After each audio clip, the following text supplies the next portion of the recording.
You got hurt. So tell us kind of like what happened there. So I had moved up to the advanced level, and my results at that level hadn't been great, but we were getting there. And I was riding actually like a schoolmaster type horse. It was like one of the safest horses, and that's the thing with horses is you never really know. They're just such big animals that things can go wrong really quickly. And what ended up happening was the horse reared up, which is when they stand up on their back legs, and then it fell over sideways. So on top of this leg. And where it fell, there was a fence on this side and my body was on this side. So I guess if you're listening to audio, there was a fence on the left and my body was on the right. And the way the horse fell, there was no way for it to its legs were entangled in the fence, so it couldn't stand up to the left. So I was stuck under it. I was by myself, which was also dumb. Was this your personal horse or this is a No, this horse? is just a horse I was riding, a training ride. And so I was stuck under it for a couple minutes, and the entire time I was just like, okay, it's gonna roll over to the right on top of my body to stand up, and I'm gonna be crushed to death. This is where it ends. And finally it... Were you yelling or what were you... what was happening? I wasn't even yelling. I was trying to stay calm because I didn't want to freak the horse out even more, and I knew no one was around. So yelling. How heavy was this horse? I mean, probably 1,100 pounds. Holy shit. And so if that was on top of you, that'd be...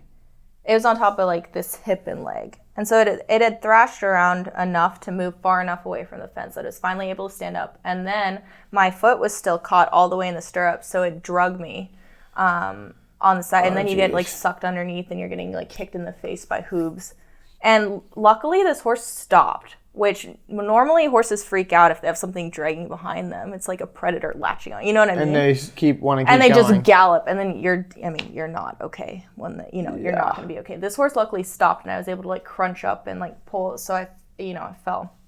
And I had so much adrenaline going on at that point that I didn't realize I was injured. So I actually got back on and finished the ride. Holy shit. Yeah. I'm not the smartest, and I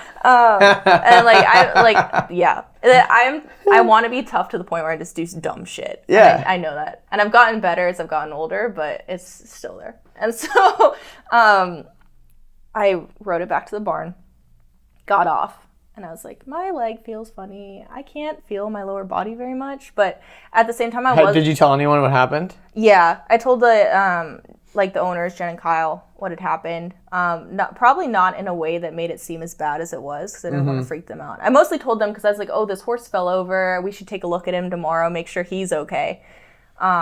Which is true. This was a very expensive horse, so I want to make sure the horse is okay. And I wasn't in pain, so I was like, oh, I can't be hurt. And I woke up the next morning, and I could still walk, but I couldn't feel my lower body very much, and this whole leg was purple. Holy my shit. Hip was purple. And I was like, I still I'm not in pain. It must just be I'm just bruised because I'm dumb, and also money was tight and I didn't want to go to the doctor, and so anyway, it started where I couldn't feel where my leg was in space. If I were to lift my leg up, I couldn't tell if it was on the ground or not. And I was like, this is really bad. I couldn't tell where my legs were on the horse. So I went to the doctor, and I had basically just crushed some nerves in my legs. So that's why I wasn't feeling pain. And I had already had fractures in my L3 and L4, and I had refractured them. And I had also ruptured parts of my hip flexor, which allows you to lift your leg, which is why I couldn't. So obviously that was a big deal, and at the time I was so focused on I'm gonna be a professional athlete and go to the Olympics that I was like, this doesn't matter, I'll recover and it'll be fine. Obviously it did matter, and I have lasting nerve damage. Had I gone to the hospital right away, things maybe would have been different. But as a dumb 19-year-old. So how you went to the doctor the next day or next week? Oh wow. Yeah. Because I wasn't in pain, because I couldn't feel anything. Well, because the nerves are damaged. Yeah. So I guess if you're listening, if you can't feel things, there might be more damage than if you could. Like, go to the doctor. Like, well, it doesn't hurt. Don't be like me. Yeah. Well, yeah, pain's a weird thing though, because it's like it's not like a tangible thing. It's not like pain isn't like a physical. Well, maybe it is. I don't know the science behind it, but like.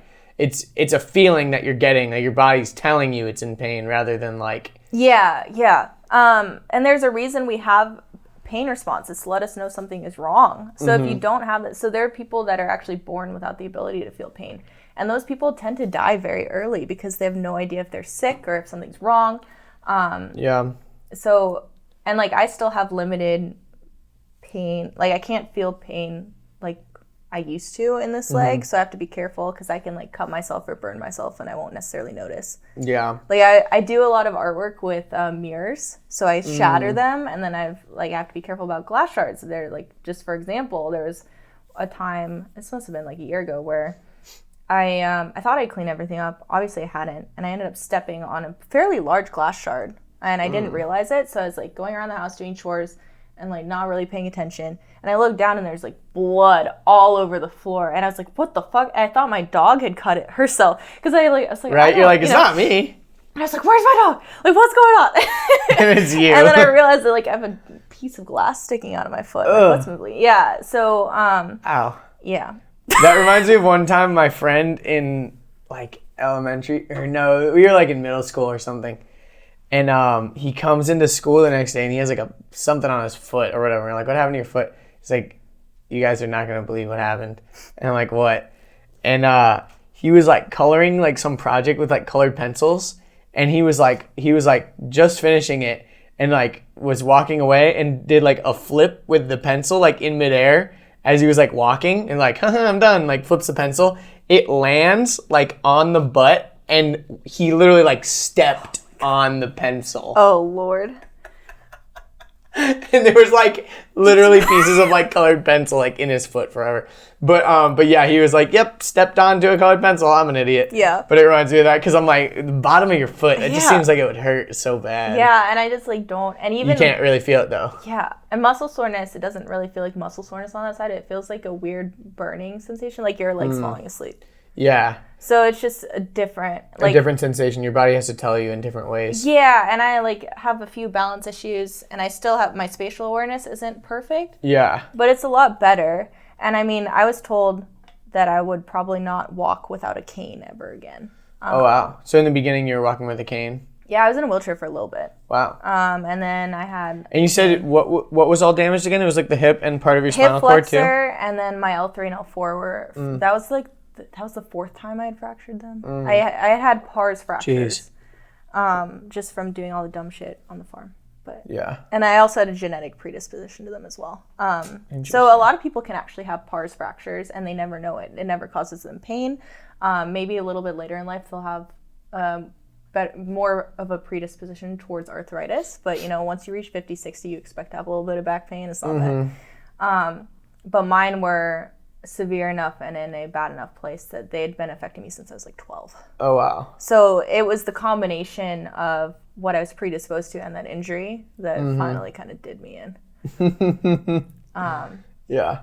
But yeah. Not fun. So what happened in your life after that? Like, I mean, I'm assuming you had to pretty much just like flip your life upside down because horses were your life and then you couldn't really do it anymore. So what'd you do? Yeah, and that was a really scary time too. And I did not handle it well. I didn't really tell my family what had happened because they already didn't like what I was doing, and then that was the reason I got hurt. So I was like almost, I guess, embarrassed in a way. Yeah. So I kept that. I told them I'd gotten hurt, but I didn't tell them the extent of the injury. And I only saw them like once a year. So it was something that wasn't that hard to hide, I guess. Yeah, and for sure. In hindsight, that was dumb. Don't do that. But at the time, and like even with my friends that I lived with, at the time I was managing a different farm and living away from Kyle and Jen, just visiting them for training. And I kind of kept it away from even Kyle and Jen, who were, they were my coaches and basically had become my parents because I started living with them so young. Kept away from them. Again, it was like embarrassing. I didn't like asking for help. I wanted to be the tough person.